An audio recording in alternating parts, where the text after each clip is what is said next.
my Squidlings, welcome back to my channel. So today I'm going to be demoing and reviewing for you guys the Winsor & Newton Artists oil color, and they sent me like a sample set of oil paints. So there's like 4 paints and then a blending and glazing medium, along with a little brochure. They were actually inside of here, but I took them out already.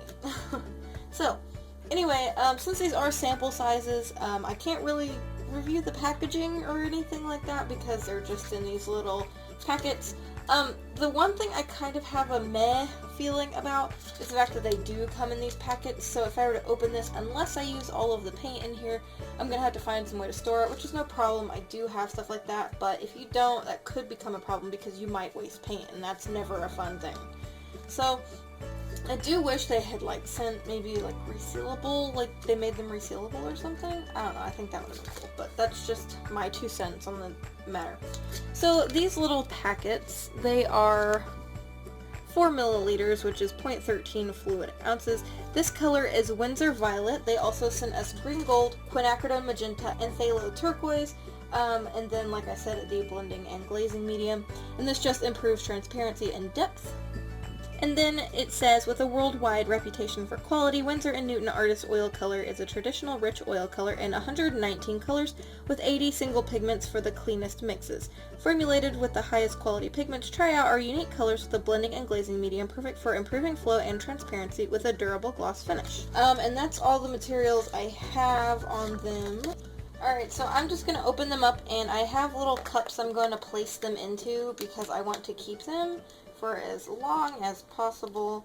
So I'm actually just going to squirt them all out in here. Ooh, it's very green. It definitely does not match the swatch though, which is kind of pooey, but whatevs. As this is coming out, I am noting that the smell isn't that bad. It just kind of smells like every other oil paint. If you've painted with oils before, they have a distinct smell, which I don't find that stinky. I actually kind of like it in a weird way. But, okay, so comparing the color to the swatch, this green gold is a heck of a lot darker than the swatch. Now this paint color actually really resembles its swatch. You can't really tell inside the cup, but you can tell over here on the side where it's ripped. So there is that. Next, for the quinacridone magenta, as I'm squeezing this out, this one also resembles its swatch color. It's a very nice magenta. I'm trying to get every last drop of this because I want to save as much of it as possible. I don't really like wasting paint. Alright, and as you can see, this one pretty closely resembles its swatch. And then lastly is the phthalo turquoise. This one is a lot harder to squeeze out than the previous ones. There we go. Okay, for some reason this one actually hardened in here.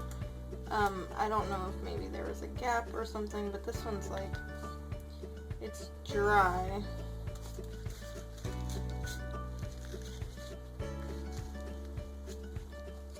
So I'm not going to be able to get as much turquoise out of this as I maybe would have wanted to, which is kind of stinky, but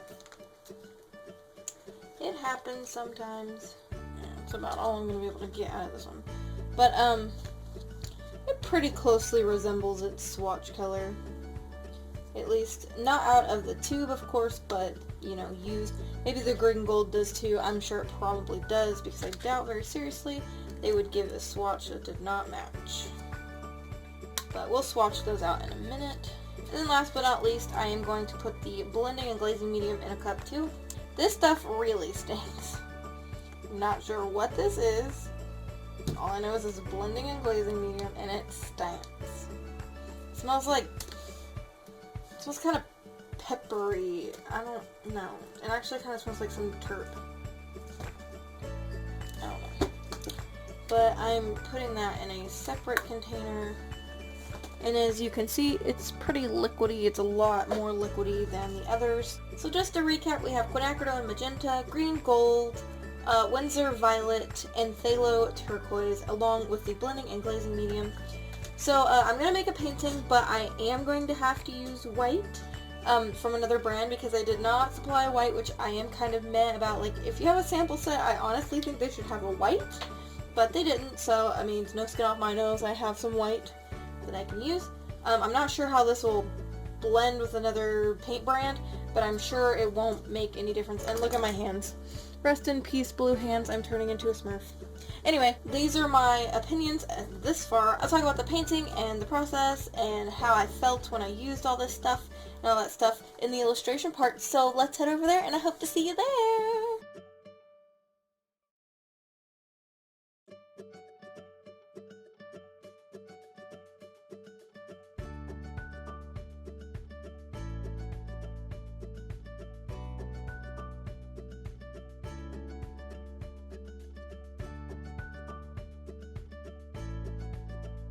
Alrighty, before I go any further into this, talking portion, I want to go ahead and tell you guys that these were sent to me free for review. I'm not being paid or sponsored, or any of that, and everything I say in this is my 100% complete honest opinion.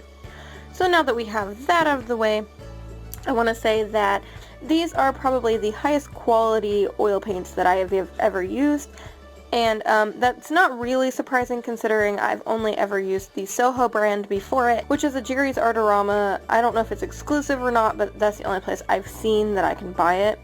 And while it is cheaper than normal oil paint, you get what you pay for and stuff, but one of the things I really liked about the Winsor & Newton oil paints is the fact that A, they are artist quality, so they're going to be like light fast and stuff, but the pigmentation is really great, and you don't need a lot of paint to get a nice pigment loadout, which is great. Definitely for someone who loves to save their paint, you're not wasting any paint and stuff like that. And I have to say the blending medium that they gave me really works really well.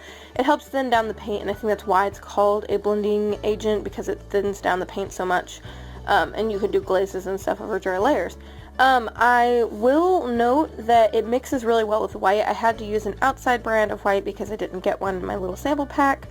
But, other than that, I really liked it. It mixed well with white. I didn't feel like the color dulled any. I felt like it was just as vibrant before than, with after mixing it with white. Let's see, another thing, it was really creamy, really smooth, just super easy to work with. I definitely can tell the difference between a student quality oil paint and a high quality oil paint, and I feel like this one's going to last me for a lot longer, like as far as having a painting and having it fade and stuff. I feel like it's going to last a lot longer than, say, a cheaper quality brand. And since I have said I'm going to start doing a rating system, compared to my Soho paints, I definitely would give this a 9 out of 10, and the only reason I'm not giving it a 10 out of 10 is because I've never really tried any other brands of oil paint aside from this one, so I don't know if there are better ones, worse ones. I mean, I'm sure there are worse ones, but I'm only going to give it a 9 because I don't want to, give it a 10 and then experience a better quality of paint. But definitely a solid 9. I mean, it's so good. The colors are super vibrant. I mean, I only got 4 colors, but I felt like I could mix. All of the colors in this painting were mixed via those 4 colors and white, and then I think I added a little bit of black, but that was it, and that was only for later. I didn't mix it with anything, so definitely a solid paint. Now I am going to talk about the painting a little bit, and I am painting the Enchantress from Shovel Knight. And I have not personally played Shovel Knight, but I was kind of doing a doodle, talking in a Skype chat with a friend, and he mentioned that, he'd like to see someone else doodle Enchantress, and a friend and I both doodled her, and I really liked how this one came out, so I decided to paint it for you all. I don't know, I just really like the pose and everything, and the colors are really simple. She definitely has a Maleficent-esque design. She really looks like they drew inspiration from that, which, whatever. I really like her design though, but I also like Maleficent's design, so there you go. I think the biggest thing I struggled on was the skin, because I'm not really used to coloring different skin tones besides like Caucasian or maybe even like a dark chocolatey brown color. I struggled because her skin's green and it was a big, I don't know, it's just weird. And another thing, I'm trying to think, it was a very simple color palette, but I'm not super duper good at oil painting yet, so definitely a learning experience. And I mean, like I said, this isn't my best painting I've ever done in my life, but I do enjoy it and I am glad how it came out. And I want to let you guys know that I am painting on oil paint paper, so it's not a canvas or anything. And if you ever want to know anything that I use in the painting, I will leave the stuff in the description so you can kind of check it out and find out what I used. So, I think that is all for me for now. I really hope you found this video informational or, you know, helpful at all. And please like this video if you enjoyed it. Don't forget you can follow me on DeviantArt, PageYourWorld, Twitter, and Instagram. All of my links are down in the description below. And don't forget to join our cute little squid army if you haven't already to see when I put out new videos and stuff. So until next time, guys, toodaloo!